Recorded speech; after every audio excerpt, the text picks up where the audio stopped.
आप देख रहे हैं पहाड़ टीवी, खबर पहाड़ की। नमस्कार, आप देख रहे हैं उत्तराखंड का लोकप्रिय डिजिटल न्यूज चैनल पहाड़ टीवी। मैं हूं परिधि जोशी। आइए सबसे पहले नजर डालते हैं आज की हेडलाइंस पर। चीता पुलिस को हाईटेक बनाने की कवायद जारी। 150 चीता पुलिस कर्मियों का चयन कर उन्हें दिया जा रहा है प्रशिक्षण। अल्मोड़ा जिले के शशिखाल और तहसील चौक के ग्रामीणों ने जलापूर्ति सुचारू न होने पर तहसील मुख्यालय में प्रदर्शन कर एसडीएम को सौंपा ज्ञापन। शिक्षा मंत्री अरविंद पांडे ने 11 वर्षीय राजीव और उनके छोटे भाई बहनों को पढ़ाने और भरण पोषण की जिम्मेदारी ली। और अब खबरें विस्तार से। घटनास्थल पर स्थिति को और बेहतर संभालने के लिए उत्तराखंड की चीता पुलिस को हाईटेक बनाने की कवायद की जा रही है। दून में पहले चरण में 150 चीता पुलिस कर्मियों का चयन कर उन्हें प्रशिक्षण दिया जा रहा है।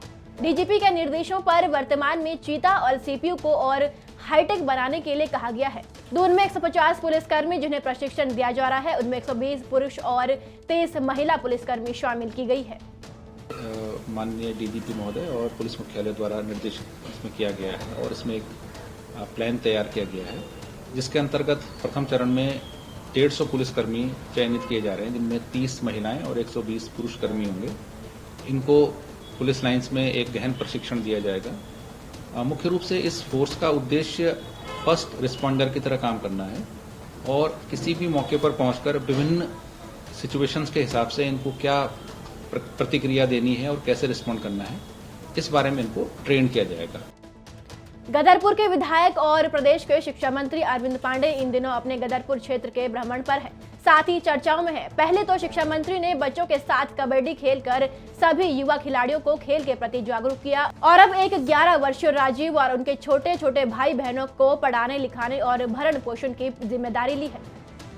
वाहेगुरु की कृपा है कि मैं शौकानगला गांव में एक हमारे मित्र हैं गुरमीत सिंह, उनके पिताजी की अकस्मात मौत हो गई थी, तो उनके संस्कार पे गया हुआ था। मैं संगत गुरुद्वारे में बैठी हुई थी, मैं उनके बीच में जाके मैंने दरबार में मत्था टेका और मत्था टेकने के पश्चात जैसे ही मैं गेट पे आया, एक बिल्कुल अबोध बच्चा 11 साल का मुझसे मिलने आया। उसने नमस्ते की। मैंने बेटा स्कूल आप जाते हो?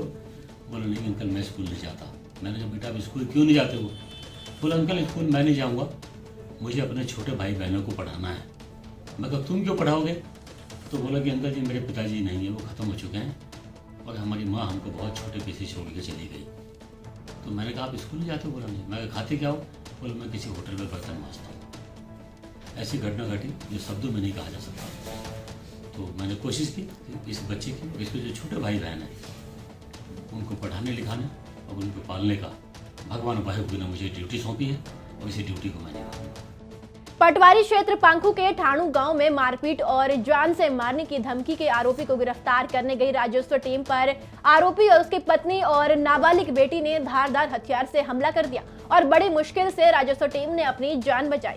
नायब तहसीलदार हिमांशु जोशी ने बताया कि राजस्व टीम ठाणु गांव में आरोपी व्यक्ति से पूछताछ और जांच के लिए उसके घर गई थी। घर पहुंचते ही आरोपी मोहन पाठक और पत्नी और एक नाबालिग बेटी ने धारदार हथियार से धराती और लाठी डंडों से राजस्व टीम पर हमला कर दिया।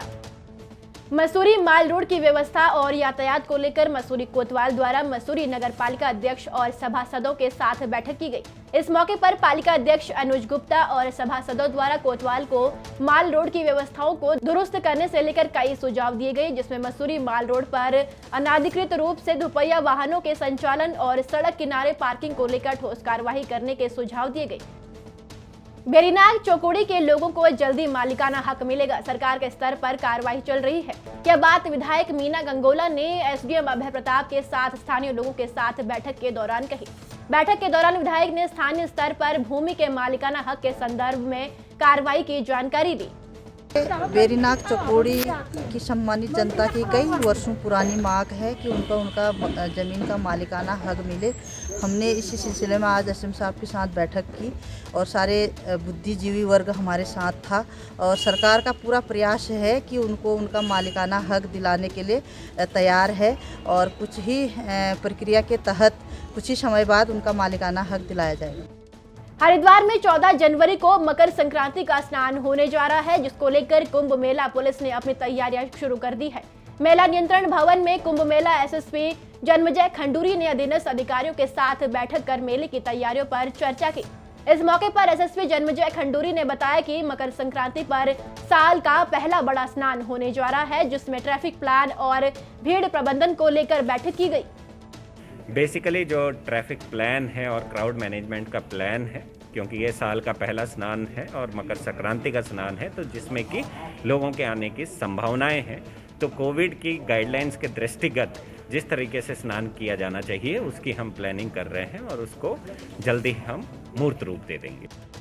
सरस्वती शिशु मंदिर झुपुलचौरा में भाजपा शक्ति केंद्रों की बैठक की अध्यक्षता जिला अध्यक्ष ममता भट्ट द्वारा संपन्न हुई। कार्यक्रम में हर बूथ स्तर तक कार्यक्रम को सफल बनाने की चर्चा हुई। सभी अध्यक्षों ने अपने विचार मंच पर प्रकट किए और कार्यकर्ताओं से प्रधानमंत्री के द्वारा गरीबों और किसानों के लिए किए गए कार्यों को जन जन तक पहुंचाने की अपील की। हरिद्वार से उत्तरकाशी के लिए जाते समय यातायात कंपनी की बस ऋषिकेश के पीडब्ल्यूडी तिराहे के समीप डिवाइडर से ब्रेक फेल होने के कारण टकरा गई। घटना में ड्राइवर की समझदारी से कंडक्टर के साथ साथ सभी यात्री सकुशल बच गए। जनपद टिहरी गढ़वाल के कीर्तिनगर हिचरिया खाल का स्कूल आवारा जानवरों का अड्डा बना हुआ है। प्रशासन की अनदेखी के चलते ये स्कूल दिन प्रतिदिन खंडर में तब्दील होता जा रहा है। स्कूल में ना तो दरवाजे हैं ना ही खिड़कियां हैं। अब ऐसी स्थिति में इस क्षेत्र के बच्चों का भविष्य किस ओर जा रहा है, ये अंदाजा आप लगा सकते हैं। सोमेश्वर तहसील के अंतर्गत ग्राम पंचायत बयाला खालसत के युवा विनोद सिंह केड़ा का चयन उत्तराखंड यूनाइटेड दिव्यांग क्रिकेट एसोसिएशन की 15 सदस्य वाली टीम में हुआ है। चयनित टीम अखिल भारतीय स्तर पर आयोजित होने वाले टूर्नामेंट में उत्तराखंड का प्रतिनिधित्व करेगी। अल्मोड़ा जिले के विकासखंड सल्ट के मल्ला सल्ट में बीते सोमवार को पूर्व ब्लॉक प्रमुख गंगा पंचोली ने सभी गांव में जनसंपर्क किया। क्षेत्र के ग्रामीणों ने रोड की मांग की। ग्रामीणों का कहना है कि आज तक हमारे गांव में सड़क नहीं पहुंची है, हमें 4 से 5 किलोमीटर पैदल चलना पड़ता है। अल्मोड़ा जिले के विकासखंड सल्ट के शशिखाल और तहसील चौक क्षेत्र में पिछले 4 दिनों से पानी की आपूर्ति ठप है, जिससे गुस्साए ग्रामीणों ने तहसील कार्यालय प्रांगण में धरना दिया। उन्होंने जमकर विभाग के खिलाफ नारेबाजी भी की। शीघ्र जलापूर्ति सुचारू न होने पर 7 जनवरी से तहसील परिसर में धरना प्रदर्शन के साथ अनशन शुरू करने की चेतावनी दी। एडवोकेट मनोहर सिंह दरियाल द्वारा मुंशियारी में मदकोट रोड स्थित अपने कार्यालय में निःशुल्क कैंप लगाया गया, जिसमें क्षेत्र के लोगों के साथ ही कई युवा छात्र छात्राओं ने अपने प्रमाण पत्र और कई जरूरी दस्तावेज बनाए। वहीं एडवोकेट मनोहर सिंह दरियाल ने बताया कि कई छात्र छात्राएं गरीबी के कारण अपने जरूरी दस्तावेज समय से नहीं बना पाते हैं, जिसको देखते हुए मेरे द्वारा समय समय से निःशुल्क कैंप का आयोजन किया जाता है। अल्मोड़ा जिले के विकासखंड सल्ट के तल्ला सल्ट ग्राम पंचायत ढबरा सौराल में पूर्व सरपंच और समाज सेवी आनंद सिंह रावत के निधन पर गंगा पंचोली ने आवाज जगा दुख प्रकट किया। इस मौके पर पूर्व ब्लॉक प्रमुख स्यालदे गंगा पंचोली, चंदन पंचोली आदि ग्रामीण लोग मौजूद रहे। उत्तराखंड की बड़ी खबरों में फिलहाल इतना ही। बाकी अपडेट के लिए हमारे साथ बने रहिए और देखते रहिए पहाड़ टीवी। नमस्कार। ये है मेरा उत्तराखंड।